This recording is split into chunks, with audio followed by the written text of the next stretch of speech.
Jailer படத்துல வந்து super ஸ்டாரை நீங்க தான் கடத்துவீங்க அப்படின்ற மாதிரி கேள்விப்பட்டோம். சோ அந்த சீன் பண்ணும்போது எப்படி இருந்துச்சு? ஐயோ சூப்பர் ஸ்டாரை நம்ம கடத்தினா நமக்கு நெகட்டிவிட்டி வருமே அப்படின்ற மாதிரி யோசிச்சு. இல்ல அதெல்லாம் எனக்கு அப்படி எல்லாம் ஒண்ணும் தெரியாது. எனக்கு சாரோட ஃபர்ஸ்ட் படம் கோலமாவு கோயிலா அதுல நடிச்சேன். அதுக்கப்புறம் அதுக்கப்புறம் டாக்டர்ல போய் பார்த்தேன். வெயிட் பண்ணுங்க கூப்பிடுறேன் அப்படின்னாரு. அதுக்கப்புறம் ஜெயிலர்ல தான் கூப்பிட்டாங்க. கூப்பிட்டோடனே ஸ்பாட்ல தான் எனக்கு அங்க போய் தெரியும் என்ன சீனுங்கிறது. அப்புறம் நான் அதை பண்ணோடனே ரஜினி சார் நல்லா பண்றாரு அப்படின்னாங்க. ஆமா ஆமா நல்லா பண்றாங்க அப்படின்னு சொன்னாரு. சாருகிட்ட என்னை பத்தி ஏதோ கேட்டாங்க.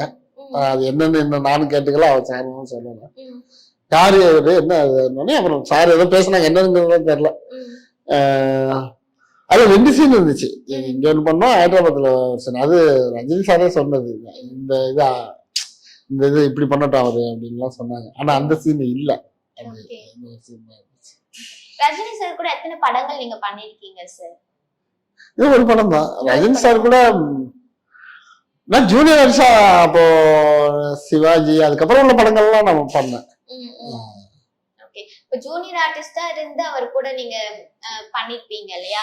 இப்போ அவரை கடத்துற சீன் அவரை நம்ம டச் கூட பண்ணிக்கலாம் அப்படின்றப்ப உங்களுக்கு எப்படி இருந்துச்சு?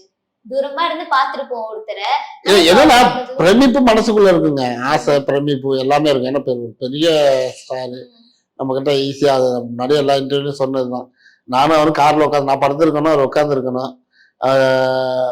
ஒரு 2 நிமிஷம் 3 நிமிஷம் அவர் சார் வந்து சொல்றாரு, சார் நீங்க இல்ல நான் உட்காந்துருக்கேன் அப்படின்ட்டாரு. நான் அப்படியே படுத்திருக்கேன், சார் அப்படியே உட்காந்துருக்காரு.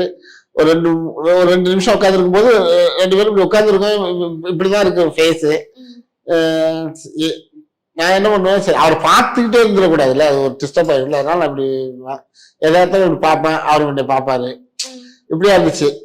அதெல்லாம் கொஞ்சம் நல்ல தருணமாக தான் இருந்துச்சு. அதெல்லாம் ஏன்னா நம்ம அவங்கள தொந்தரவு பண்ணிடக்கூடாது, அந்த ஒரு இது இருந்துச்சு. மற்றபடி நம்ம வேலையை கரெக்டாக செஞ்சாதான் நம்ம கரெக்டாக இருப்போம். நம்ம வேலையை கரெக்டாக செய்யறது.